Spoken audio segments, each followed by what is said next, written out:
Greetings from Snake Mountain Boat Works on Monday, July 27, 2025. No, this isn't really today.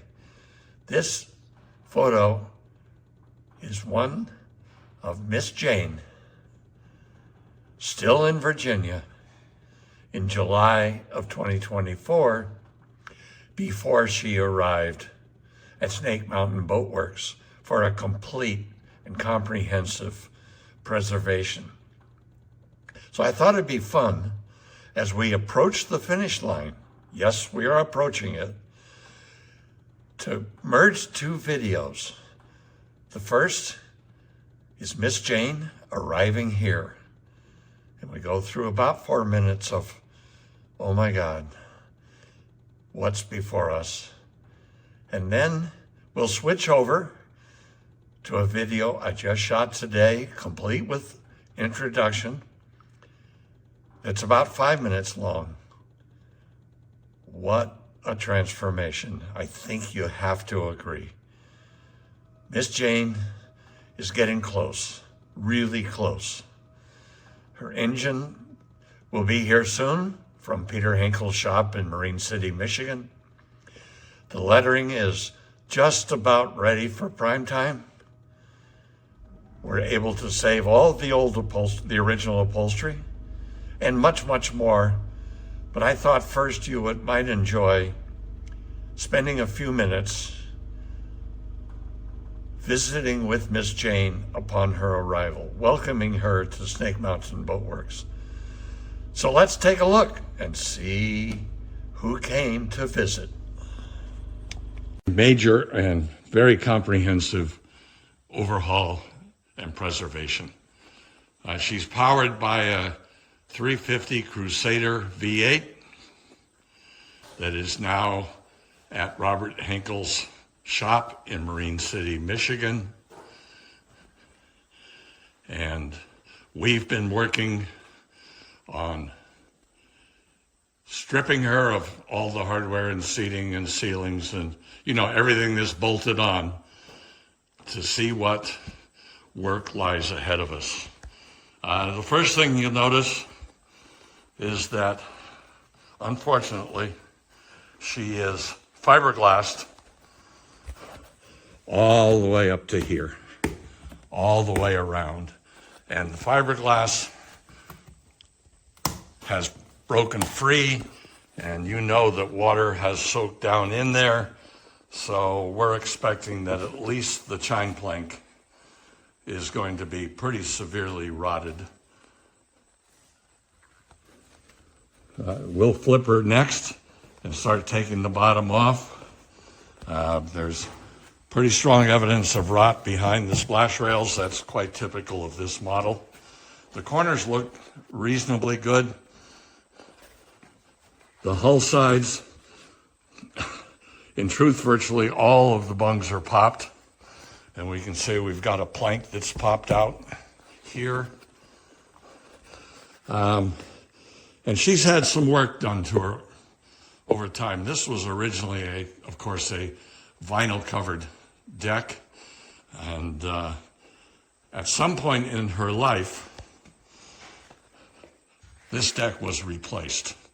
The covering boards were replaced, and the aft deck was replaced. And unfortunately, whoever did it chose to use household CDX plywood for that purpose, and virtually all of it is delaminating at this point. So we will replace all of the decks, the covering boards. Fortunately, her trim up here on the foredeck is really in excellent shape, no rot. We'll have to release it to release the foredeck. And then we get to the port side, and you see that, again, we have the hated fiberglass.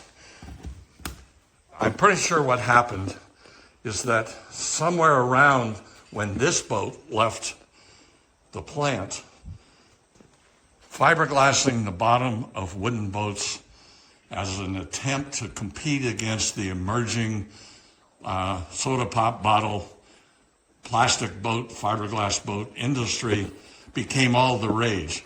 In fact, you could buy a Chris-Craft, and for an $8 option, Chris-Craft would fiberglass the bottom. Now there's no way we can tell if this is a Chris-Craft fiberglass bottom, but I guarantee you it damaged the hull in the same way that a home-done built bottom would have. The transom is mahogany plywood, and we're hoping. That's all I can say. It's very typical in this model, once we take off this rail, that we find that the transom board is completely rotted. And then we come to the inside, and you can see why she needs a new bottom. The Crusader must have just leaked like holy hell. Greetings from Snake Mountain Boat Works on Monday, January 27, 2025. Yes, I know it's been a long time, but we've had a lot of work to do, and a lot of it involved just varnishing and varnishing and varnishing, and videotaping varnishing is sort of like watching paint dry. But our 1960 17-foot Chris-Craft Super Sport has come a long way, as you can see, from when we last updated this project. All the hardware has been turned into jewelry by you-know-whom, D&S Custom Metal Restoration in Holyoke, Mass. We're able to save all of her original upholstery, which is really great. We are currently installing all the hardware bit by bit. Joe's pretty much finished with, well, we are finished with the varnishing. She'll get one last coat of our secret wax before she goes back to Virginia. But my goodness, what a transformation from the Chris-Craft that appeared months ago. If you remember, she arrived disheveled with some of her original vinyl upholstery on top of totally rotted out plywood decking. We had no choice but to replace the decks. The covering boards were equally in very, very, very poor shape. So, as with the other Chris-Craft Super Sport that we have now finished, we're just waiting on the arrival of her new gas tank. And a few weeks from now, she's really going to look quite different. Joe was able to polish the windshield frame, so we didn't send that out. D&S doesn't have the capability of handling anything in its vats longer than about 4.5 feet. And as you can see, this windshield certainly is longer than 4.5 feet. But they did everything else. We've got the ceilings ready to go back in. We're waiting on the Chris-Craft Dove Gray Marmoleum flooring.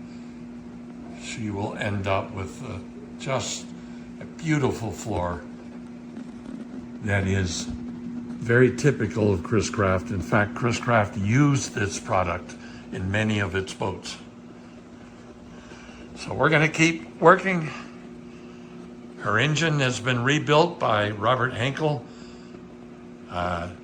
It's a 350, and it's going to bark. Once we get that back in here, this boat's going to be a screamer. So, we'll keep working, and we'll be back to you, I promise, sooner than the interval that you've endured since we last updated her. So, Miss Jayne, I can't wait till we get to take you down to Lake Champlain and see what you will do. I am certain that Joe, who was our sea trial driver, nobody else gets to sit in the helm seat but Joe, is going to thoroughly enjoy this thing. We're going to pick a day with flat water. And of course, since the engine's just been rebuilt, we won't bump it up much past 2,500 RPMs. It needs to run for a good 5 to 7 hours under load before you really crank it. But when they do, oh my Lord.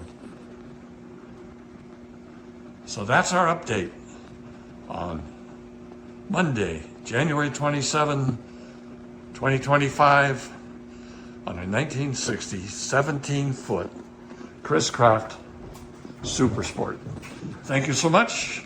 Bye-bye for now from Snake Mountain Boat Works.